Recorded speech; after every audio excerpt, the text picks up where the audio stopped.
Ayan guys, magluluto tayo ng sinabawang chabita. Ayan, chabitang isda, sarap nito. Manamis-namis ang sabaw. Dinamihan natin kamatis. Parang kinamatis ang chabita.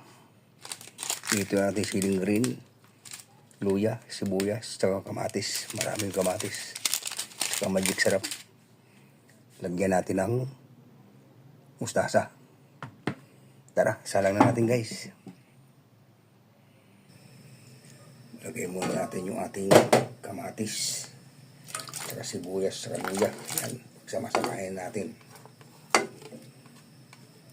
Dinamihan ko yung luya para hindi siya yung lansa medyo mabos-bosan. Pag kumulo na yan guys, pwede natin ihulog yung ating isda.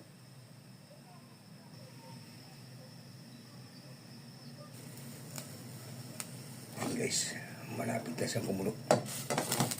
Pag kumulo yan, medyo lutuin muna natin yung kamatis para bago natin ilagay yung isda para masarap.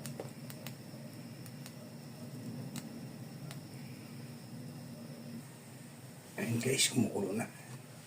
Lagayin natin yung ating isda. Yan. Masarap kinamatisan to guys. Manamis-namis ang sabaw niyan.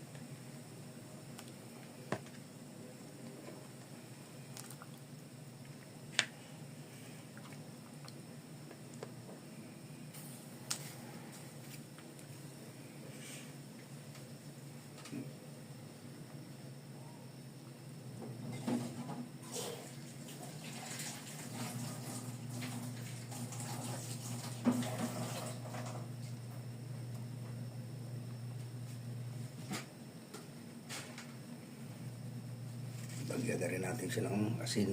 Ayan. Tama na muna. Bahala na magdagdag maya. At ang ating magic.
Nakulo na.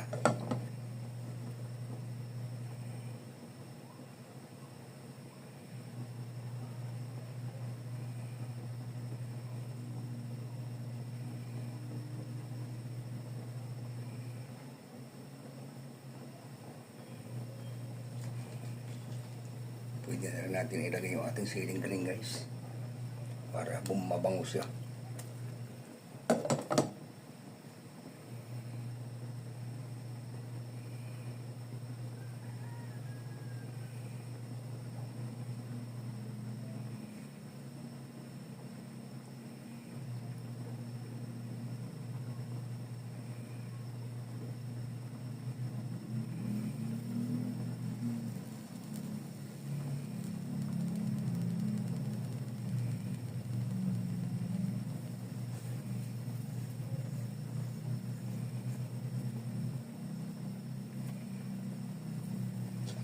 Nakulo na.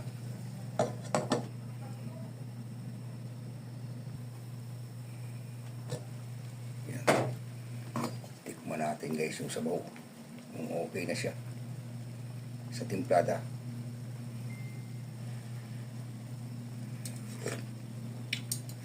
Wow, ayos na ayos.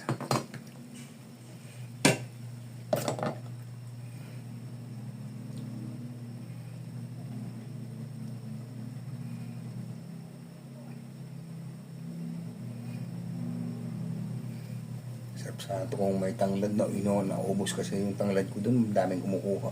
May tanim akong tanglad sa labas. Tapos nagtanim ulit ako, yung nung tumutubo na, yun ang naman ang binunot nila, ay hindi na ako nagtanim ulit.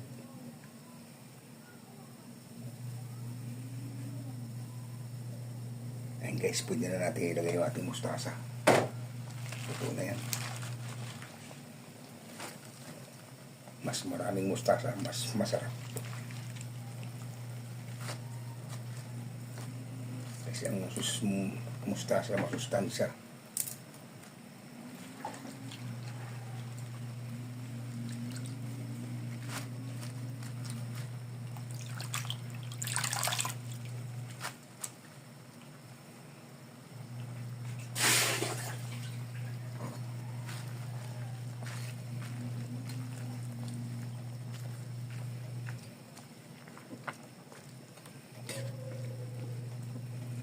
Guys, maya yan.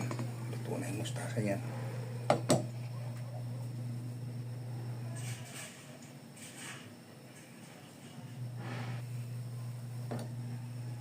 Ayan, okay na yun guys. Kahit patayin na natin yung apoy. Maluluto na yung mustasa na yun sa init. Mas maganda yung green pa yung mustasa.